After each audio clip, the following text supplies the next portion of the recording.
Welcome to my channel. Good morning বন্ধুরা, সবাই নিশ্চয়ই ভালো আছো। আমি খুব ভালো আছি। আজ দেখো আমি কত ভোর উঠে গেছি, আর কেন উঠেছি আজ সব বলবো তোমাদের। তো চলো দেখো, এখনও কিন্তু চারিদিকে একটু অন্ধকার অন্ধকার ভাব আছে, ভালোভাবে পরিষ্কার হয়নি। দেখো চারিদিকে একটু অন্ধকার অন্ধকার ভাব কিন্তু এখনও আছে, আর আমি উঠে গেছি। কেন উঠেছি সব তোমাদের বলবো। আর চারিদিকে প্রাকৃতিক সৌন্দর্যটা দেখো। আর এটা হচ্ছে আমাদের মেন আর কি রাস্তায়, এই রাস্তা দিয়ে আমরা মেন যাওয়া আসা করি।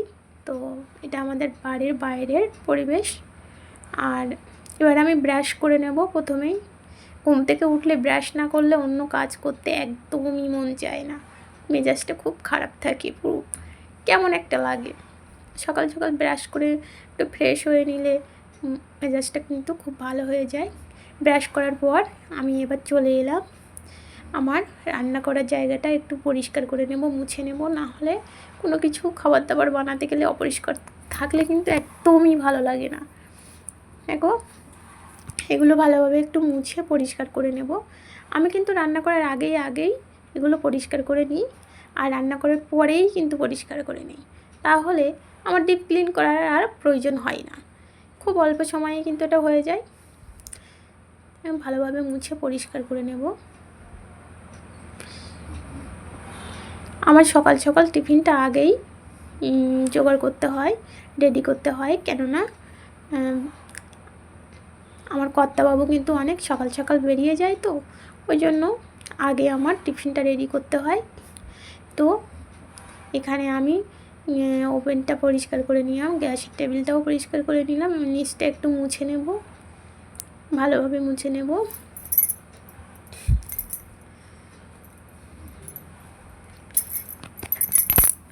এটা ভালোভাবে মুছে নিয়েছি।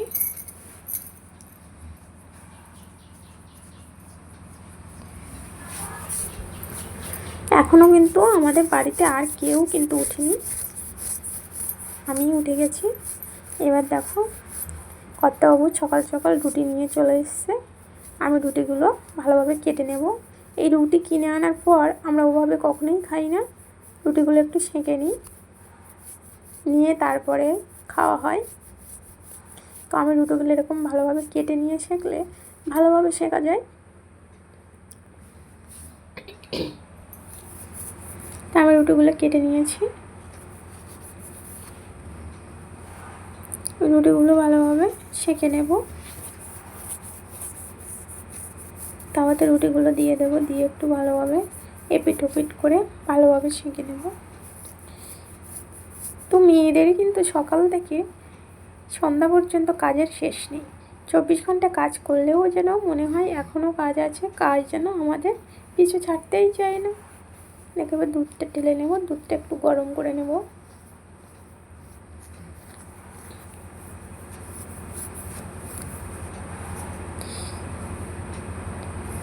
দুধটা গরম করে নেব,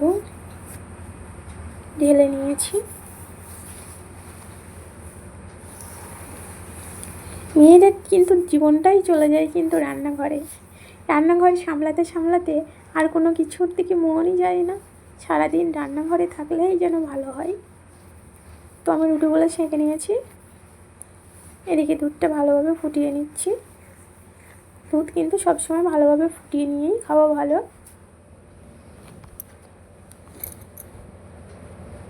রুটিটা আমার সেঁকা হয়ে গেছে। এবার দুধটা একটু ভালোভাবে ফুটিয়ে নেব। এদিকে চা বসিয়ে দেব। দুধ চা খাওয়া হয় কিন্তু পেটটা ভালো নেই, একটু সমস্যা আছে, তার জন্য একটু লিকার চা খাবো আজ।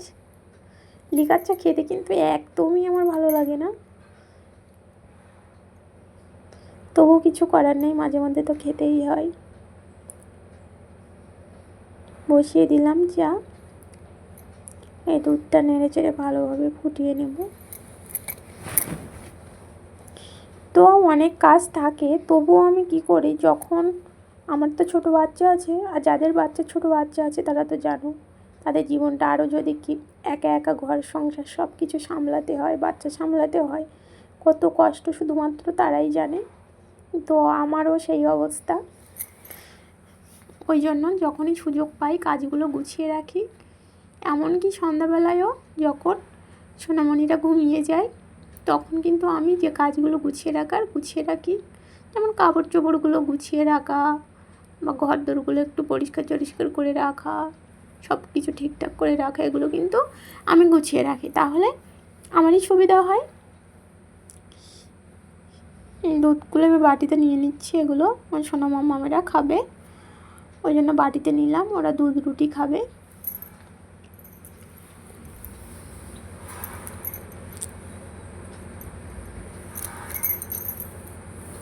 একটু একটু চিনি দিয়ে দিলাম। চিনি সাধারণত ওদের দেওয়া হয় না, তো এই প্যাকেটের দুধ যেন খেতে খুব একটা ভালোই লাগে না। আর রুটি দিয়ে খাবে, একটু চিনি দিলে ওরা খেয়ে নেবে, না হলে খেতে ভালো লাগে না। তো আমার চা বিস্কুট দুধ রুটি সব হয়ে গেল, টিফিন হয়ে গেল। এবার চলে এলাম, ঘুম থেকে উঠে চলে গেছিলাম। ঘর কিন্তু একদম আগোছালো রয়ে গেছে, একটু গুছানো হয়নি। এবার ঘরটা আগে গুছিয়ে নেব, নাহলে খুব খারাপ লাগে দেখতে। প্রথমে মশারিটা গুছিয়ে নেব। বিছানার কি হাল অবস্থা, সবটা সুন্দরভাবে গুছিয়ে পরিষ্কার করে নেব।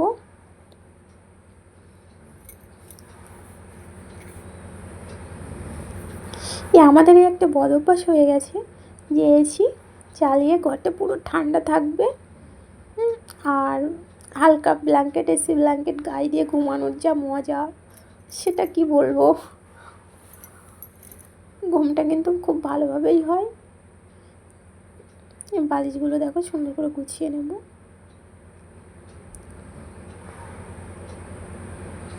ঘর দোর পরিষ্কার করে গুছিয়ে রাখা, এটা যে কত বড় একটা কাজ, এটা যারা করে না তারা কিন্তু একদমই জানে না।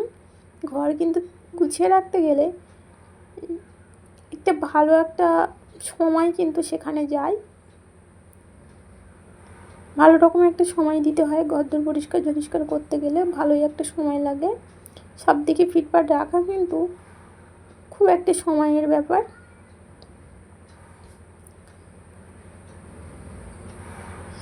কত কাজ, সারাদিন আমার অনেক কাজ থাকে।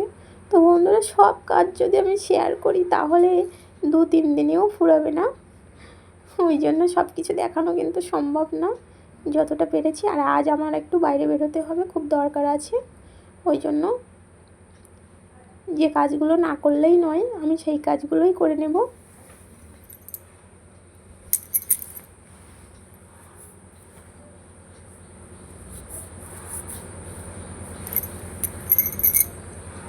সেই কাজগুলো শুধুমাত্র করে নেব, বেশি কাজ বাড়াবো না, কেননা আজ আমার একটু বাইরে বেরোতে হবে, খুব দরকার আছে।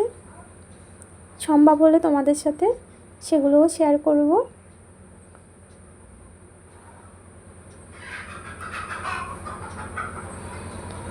দেখো বিছানাটা গুছিয়ে নিয়েছি, ওই ঘরটা একটু ঝাড়ু করে নেব, ঝাড় দিয়ে নেব। ঝাড় দিতে কিন্তু অনেকটাই টাইম চলে যায়। ঘর বারান্দা উঠোন অনেকটাই জায়গা ঝাড় দিতে হয়। আর এই গরমের সময় ঝাড় দিতে গেলে কিন্তু বন্ধুরা একদম গরমে পুরো কি বলবো, মনে হয় ফ্যান যদি সঙ্গে করে নিয়ে ঘরে যেত তাহলে খুব ভালোই হতো। ভীষণ একটা গরম লাগে। ঘর ঝাড় দিয়ে নিয়েছি, এবার বারান্দাগুলো ঝাড় দিয়ে নেব। আর দেখো আকাশটা কিন্তু মেঘ করে আছে, কিন্তু এই আকাশ মেঘ করে আছে বলে কিন্তু দেখো চারিদিকে একটু অন্ধকার ভাব আছে। আর কালও আমাদের এখানে বৃষ্টি হয়েছিল, রাত্রেও বৃষ্টি হয়েছে, যার কারণে কিছু কাপড় চোপড় ছিল সেগুলো শুকায়নি। সেই কাপড় চোপড়গুলো বারান্দায় দেওয়া আছে, তার কারণে আরও বেশি একটু অন্ধকার। আর আমাদের বারান্দাটা দেখো, এটা কিন্তু এই বর্ষাকালে একটু বেশি স্যাঁতস্যাঁতে হয়, আর গরমের সময়ও এই বারান্দাটা এমনই থাকে, পুরোপুরি কখনো শুকায় না, একটু স্যাঁতস্যাঁতে ভাব থাকে, জানি না কেন। তো বারান্দাটা আমি ঝাড় দিয়ে নিচ্ছি। স্যাঁতস্যাঁতে থাকে কিন্তু মাটিটা একদম ভিজে ভাব, কেন জানি না। আরে দেখবি একটু বৃষ্টি হলে কাপড় চোপড় যেন শুকাতেই যায় না, সব কাপড় চোপড় ঘরে মেলা থাকলে ঘর দোর কেমন একটা ঝাপসা মতো অন্ধকার, খুব একটা খারাপ লাগে দেখতে। আর দেখো একটু জোরে ঝড় মতো হয়েছিল, তার জন্য উঠোনটা দেখো কত নোংরা হয়ে গেছে, কত পাতা গাছপালা সব এসে এসে উড়ে উড়ে পড়েছে। সেগুলো ঝাড় না দিলে কেমন খারাপ লাগে দেখতে, তো সেগুলোও ঝাড় দিয়ে পরিষ্কার করে নেব।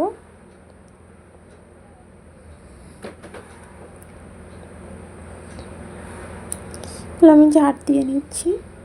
দেখে আমার কর্তাবাবু কিন্তু চলে গেছে, খাওয়া দাওয়া সেরে চলে গিয়েছে। আর সোনা মাম্মা পড়তে বসেছে। আমি কিন্তু শুধু কাজ করছি না, ওকে পড়াচ্ছিও। ওদিকে ও পড়ছে, আমি কাজও করছি, ওকে আবার মাঝে মধ্যে গিয়ে একটু পড়া বলছি, পড়তে বলছি। শুধু কি আর কাজ করলে চলবে? মা হলে কিন্তু অনেক দায়িত্ব বেড়ে যায়। বাচ্চাদের খাওয়ানো, ঘুম পাড়ানো, তাদেরকে ঠিকঠাক পরিষেবা দেওয়া, তার মধ্যে আরও আছে তাদের বায়না, কত কত বায়না, তাদের পড়ালেখা করানো। দেখো আবার দৌড়িয়ে বাইরে চলে গেল। আর চলে এলাম আমি, কিন্তু আমার স্নান করা হয়ে গেছে, এবার রান্নায় চলে এলাম। এদিকে আমি ভাত বসিয়ে দিয়েছি।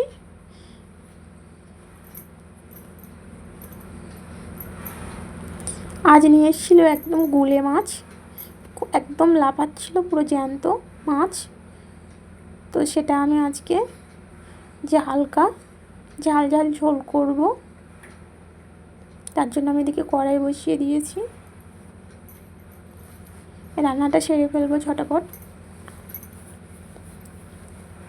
এই রান্না সেরে খাওয়া দাওয়া করে তারপর কিন্তু আমি বার হব। বাইরের খাদ্য খাবার একদম এই গরমের সময় না খাওয়াই ভালো, তার কারণেই এত তাড়াতাড়ি করা। ভাতটাও হয়ে এসছে আমার এদিকে, ওদিকে মাছ ঝোলটাও হয়ে এসছে। এদিকে সোনা মাম্মাদের জন্য, ওরা কিন্তু একটুও ঝাল খায় না, তার জন্য ওদের জন্য একটু আলাদা করে মাছ ঝোল করব, ওটা দিয়ে ওরা খেয়ে নেবে।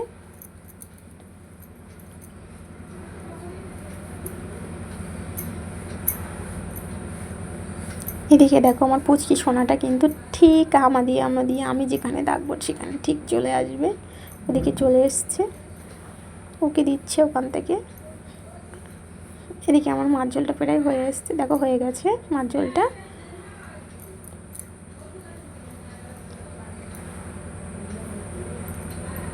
আজ আমি রান্না করব, মাংস রান্না করব। মাছ ঝোল হয়ে গেছে, ভাত হয়ে গেছে।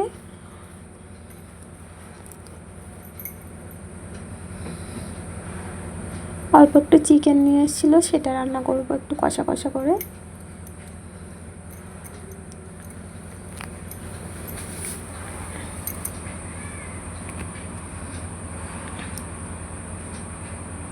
সোনামণিকে ওদিকে সরিয়ে দিয়ে এলাম। এখানে অনেক গরম হাঁড়ি করা আছে, আমার কিন্তু খুব ভয় পায়। এটা কি ফল তোমরা চিনতে পারলে অবশ্যই কিন্তু বলো। আমি আজ খিদে পেয়ে গেছি, তো কী করব, কিছু তো একটা খেয়ে নিতেই হবে। এই মাংসটা দেখো প্রায় হয়ে এসছে।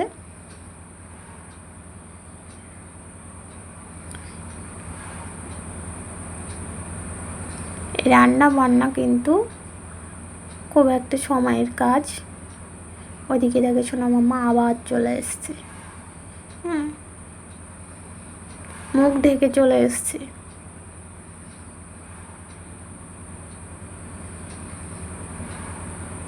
তো আমার মাংসও হয়ে গেছে।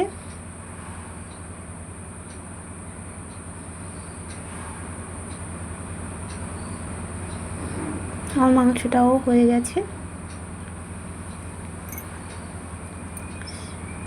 রান্না কাজ যেন মনে হয় সব থেকে বড় কাজ আমাদের কাছে। এই মেয়েরাই ভাবে, আমরা মেয়েরা কিন্তু ভাবি সব থেকে বড় কাজ হচ্ছে রান্না কাজ।